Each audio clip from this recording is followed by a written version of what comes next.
Hello everyone, my self सुरुचि सिंह और आज हम लोग पढ़ेंगे मिडीवल हिस्ट्री के बारे में। हम लोग ध्यान रहे कि हम लोग सिर्फ इसमें बिहार स्पेशल कवर करा रहे हैं बिकॉज़ ये जो सीरीज़ है वो बीपीएससी प्री को टारगेट कर रहा है। और इसमें जितने भी हम लोग हिस्ट्री के टॉपिक्स पढ़ेंगे या फिर जो भी हम सब्जेक्ट कवर करेंगे वो बिहार को ध्यान में रखते हुए ही आगे पढ़ेंगे। तो बिना किसी डिले के हम लोग स्टार्ट करेंगे। हमारा ये रिविजन टाइप का एक क्लास होता है जिसमें कि हम लोग ज़्यादा डिटेल्स नहीं डिस्कस करते हैं, सिर्फ हम लोग फैक्ट्स को कवर करने की कोशिश करते हैं जिससे कि हमारा क्वेश्चंस आसानी से सॉल्व हो सके। तो आगे बढ़ेंगे और देखेंगे कि क्या क्या कंटेंट है मिडाइवल हिस्ट्री में। पहला स्लाइड हमारा ये रहा स्क्रीन पे। सबसे पहले अगर बात करेंगे मिडाइवल हिस्ट्री ऑफ बिहार की, तो इसमें से most important person role play करते हैं वो है हमारे बख्तियार खिलजी। बख्तियार खिलजी के बारे में अगर बात करें तो कुछ इंपॉर्टेंट फैक्ट्स मैं यहाँ पे नोट डाउन की हूँ और आप इसको समझने की कोशिश करें। सबसे पहला पॉइंट है हमारा, he was one of the generals of Qutbuddin Aibak. Bakhtiyar Khilji की अगर बात करें तो ये एक जनरल थे कुतुबुद्दीन ऐबक के। He destroyed many monasteries and viharas. इन्होंने बहुत सारे मोनास्ट्रीज और विहाराज को डिस्ट्रॉय करा। He also established the town Bakhtiyarpur. अभी जो हमारा टाउन बख्तियारपुर है उसके एस्टेब्लिशमेंट भी बख्तियार खिलजी के द्वारा ही की गई है। He died in Bihar only. वो बिहार में ही इनका डेथ भी हुआ। And his mausoleum is also built in Bihar Sharif. और उनका जो मौसूलियम है वो भी हमारा बिहार शरीफ में बिल्ट है। नेक्स्ट पॉइंट है हमारा, during the rule of slave dynasty most parts of Bihar were under the control of Turks, so there was continuous fighting to gain control. बहुत सारा पार्ट बिहार का under the control of Turks था, Turks के under था। कब? जब हमारा slave dynasty का रूल चल रहा था। इस वजह से कंटिन्यूस फाइटिंग होती रहती थी टू गेन द कंट्रोल। ये थी कुछ पॉइंट्स बख्तियार खिलजी के बारे में, जिसमें कि हम लोगों ने देखा कि वो एक वन ऑफ द जनरल थे कुतुबुद्दीन ऐबक के। उन्होंने बहुत सारे मोनास्ट्रीज और विहाराज को डिस्ट्रॉय करा। वो अभी जो हमारा टाउन है बख्तियारपुर, उसकी इस्टेब्लिशमेंट बख्तियार खिलजी ने ही की थी। इनका डेथ बिहार में हुआ और इनकी मौसूलियम जो है वो बिहार शरीफ में बिल्ट है। आगे बढ़ेंगे। कुछ पॉइंट्स और है बख्तियार खिलजी के बारे में, ये मैंने यहाँ पे पिक लगाई है उनकी, आप लोग देख लीजिए। Lakhnauti and Tirhut rulers provided major resistance. Lakhnauti and Tirhut rulers ने इनको बहुत सारे मेजर रेजिस्टेंस प्रोवाइड किए। Nuhani dynasty emerged as an important dynasty in Bihar during the rule of Tughlaqs. Tughlaqs के रूल के दौरान नुहानी नामक डायनेस्टी जो थी वो काफ़ी ज़्यादा इमर्ज की एक इम्पॉर्टेंट डायनेस्टी के रूप में, जब हमारा बिहार में तुगलक्स का रूल चल रहा था। नेक्स्ट पॉइंट की अगर बात करें तो नेक्स्ट पॉइंट है हमारा, Phoolchand, ruler of Cher dynasty started the Jagdishpur fair. जो हमारा जगदीशपुर फेयर है वो चेर डायनेस्टी के रूलर फूलचंद के द्वारा स्टार्ट किया गया। नाउ विल मूव फर्दर और देखेंगे नेक्स्ट टॉपिक जो हम लोग मिडाइवल हिस्ट्री में कवर करने वाले हैं वो है हमारा सूर डायनेस्टी। ये एक बहुत इंपॉर्टेंट डायनेस्टी था बिहार का in the period of medieval period में। वही पॉइंट यहाँ पहले स्लाइड में भी आपको मिलेगा। It was the most important dynasty of Bihar in the medieval period. Medieval period में सबसे इम्पॉर्टेंट या मोस्ट इम्पॉर्टेंट डायनेस्टी का दर्जा दिया जाता है सूर डायनेस्टी को बिहार में। Bihar saw a period of glory during the rule of Sher Shah Suri. जब बिहार में शेर शाह सूरी का रूल चल रहा था उस दौरान बिहार ने एक पीरियड देखा है ग्लोरी का, बहुत ग्लोरीफाइड पीरियड था वो, जब शेर शाह सूरी रूल कर रहे थे यहाँ पे। Next point, the tomb of Sher Shah Suri is built in Sasaram. जो शेर शाह का टॉम्ब है वो हमारा सासाराम में बिल्ट है। बहुत बार डायरेक्ट क्वेश्चंस आते हैं इस तरीके के, तो आप लोग इसको ध्यान में रखेंगे और स्टार मार्क लगा लेंगे। Battle of Chausa 1539 AD, Sher Shah defeated Humayun and took the title of sultan Adil. यहाँ पे एच मिसिंग है, आप इसे देख लेंगे। बैटल ऑफ चौसा जो कि 1539 AD में हुआ, इसमें शेर शाह डिफीटेड हुमायूं। शेर शाह ने किसको डिफीट करा? हुमायूं को, और उनको टाइटल मिला सुल्तान आदिल का।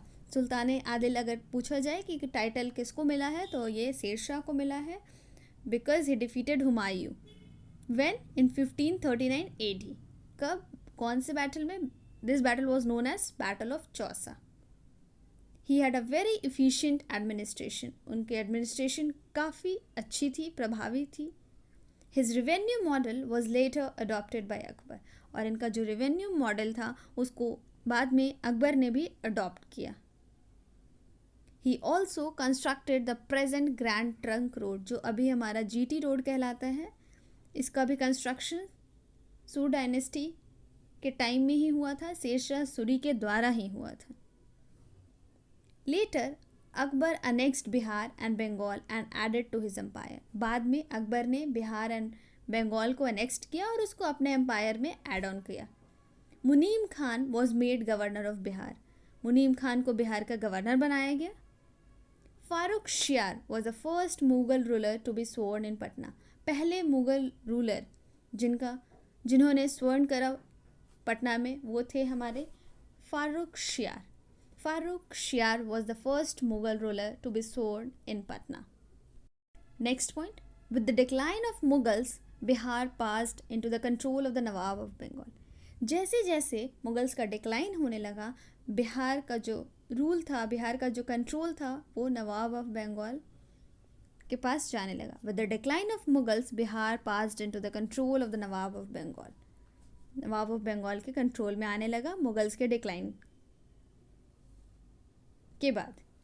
After the battle of Buxar Bihar passed into the effective control of the British, और बैटल ऑफ बक्सर के बाद बिहार पूरी तरीके से ब्रिटिश के कंट्रोल में आ चुका था. पटना वॉज रीबिल्ट, ये एक मैंने नोट ऐड किया है. Patna was rebuilt and named as Azimabad by subedar Azim उस शान, who was the grandson of the Mughal Emperor Aurangzeb अजीम. किनके द्वारा? सूबेदार अजीम उस शान के द्वारा, जो कौन थे? मुगल एम्परर औरंगजेब आजिम के ग्रैंडसन थे. इनके द्वारा पटना को रीबिल्ड किया गया और उसका नेम अजीमाबाद रखा गया. नेक्स्ट, अब ये कुछ क्वेश्चंस मैंने डाले हैं इस सीरीज़ में. वैसे क्वेश्चन का सीरीज़ हमारा अलग से भी चलेगा, बट यहाँ पे भी मैंने 2-3 क्वेश्चन एज अ रिविजन डाल रखे हैं. अभी तक हम लोगों ने कवर किया है ancient history of Bihar and medieval history of Bihar, हमारा आज कवर हो गया. अब ही के बाद अब जो हमारा नेक्स्ट वीडियो अपलोड होगा उसमें हम लोग पढ़ेंगे मॉडर्न हिस्ट्री ऑफ बिहार के बारे में.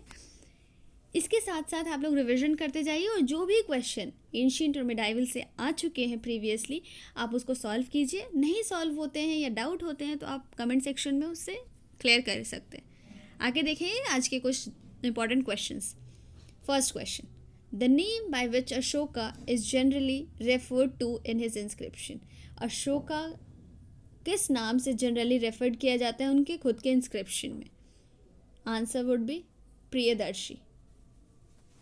Next question, who is known for his work on medicine during the Gupta period. ये सारा गुप्ता पीरियड या फिर एंशियंट मिडाइवल जब मैंने अर्लियर कवर करा दिए हैं, वीडियो के लिंक मैं इसमें भी डाल दूंगी इसके डिस्क्रिप्शन बॉक्स में, आप देख सकते हैं वहाँ से भी.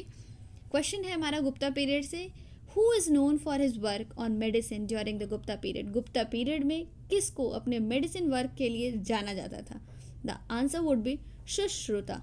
क्वेश्चन आ चुका है, आप चेक कर सकते हैं प्रीवियस ईयर क्वेश्चन पेपर अगर आपके पास है तो, या ईजिली वो आपको ऑनलाइन अवेलेबल है, इंटरनेट पे भी आपको मिल जाएगा, गूगल कर लीजिएगा प्रीवियस ईयर क्वेश्चंस, आपको सारे क्वेश्चंस मिल जाएंगे. आगे बढ़ेंगे. थर्ड क्वेश्चन है हमारा, scripts of ancient India that was written from right to left. उस स्क्रिप्ट का नाम बताना है एंशियंट इंडिया का जो कि लिखा जाता था फ्रॉम राइट टू लेफ्ट. उस स्क्रिप्ट को क्या कहते हैं, कौन सा वो स्क्रिप्ट था? The answer would be Kharosthi. That's it for today. आज के लिए बस इतना ही. अपने वीडियो को एक पॉजिटिव, एक अच्छे नोट पे एंड करूँगी. उसके लिए मैंने आपको यहाँ पे एक पॉजिटिव थॉट रखा है. The future belongs to those who believe in the beauty of their dreams. Easily understandable है, आप लोग सब समझ सकते हैं. Wait a minute. फ्यूचर उन्हीं का है जो कि अपने ड्रीम्स की खूबसूरती में विश्वास रखते हैं.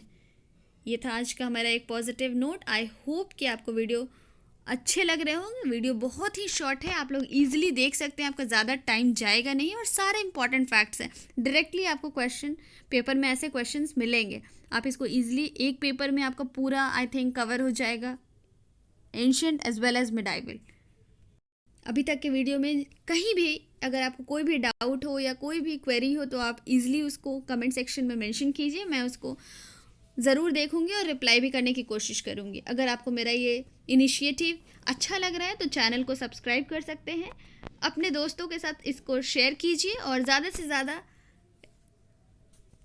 आपके अप्रिशिएशंस मुझ तक कमेंट सेक्शन के थ्रू पहुंचाइए ताकि मुझे भी मोटिवेशन मिले और मैं आपके लिए इससे बढ़िया और भी बहुत कुछ कर सकूं। Thank you for today, have a great day ahead, take care.